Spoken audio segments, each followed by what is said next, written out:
why don't we talk about the different types of skills that are tested in our sections? And then don't fret, guys, because after this, we're going to finish off with our final question on strategy, suggestions, things like that.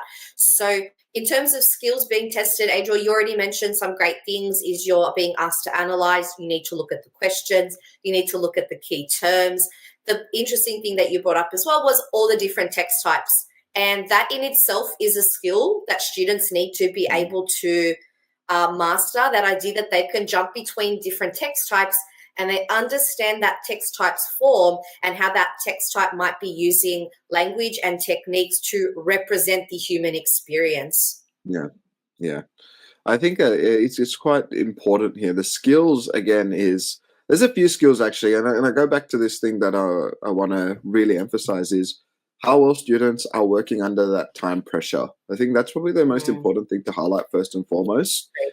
You mentioned this earlier where it's like a student can spend, let's say they spend 10 minutes doing a 3-mark question. They've wasted 4 minutes on addressing a question which they can only get 3 marks for. Like, just don't do it.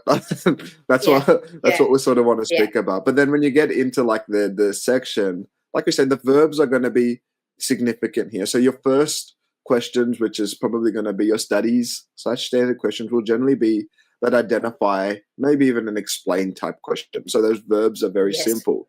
Again, this is why we say to our students, it's easy to get the marks in these sections, because if you're identifying things, you're identifying whatever the question is asking you, and then you have a simple explanation if it's a 3 to 4 mark question with a little bit of textual evidence or a technique. So the skills that we're looking for is to identify maybe a technique, and these could be things like your metaphor, your tone, your imagery, symbolism, structure. Like, make sure your kids have a list of these techniques before they go in, just a simple list of maybe 5 to 6 techniques which they can really apply to any of these unseen texts. Very, very important.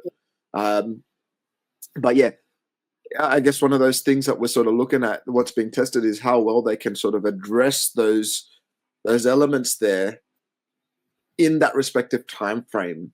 So yeah, we mentioned this before. It's like, well, what are we talking about? Well, human experiences. What are some of those things that relate to emotions, those values? Like, get your students to understand these things.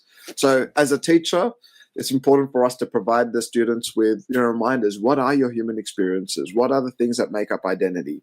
What are those values? What is the terminology like paradoxes, anomalies, inconsistencies? Like making sure they have a firm understanding of all of that those because sometimes language. Because sometimes those words are in the question.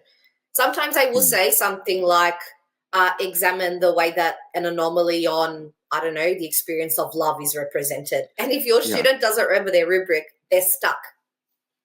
Yeah, no, exactly right. And yeah, like we were sort of mentioning, like it starts off with those identify questions, goes to explain.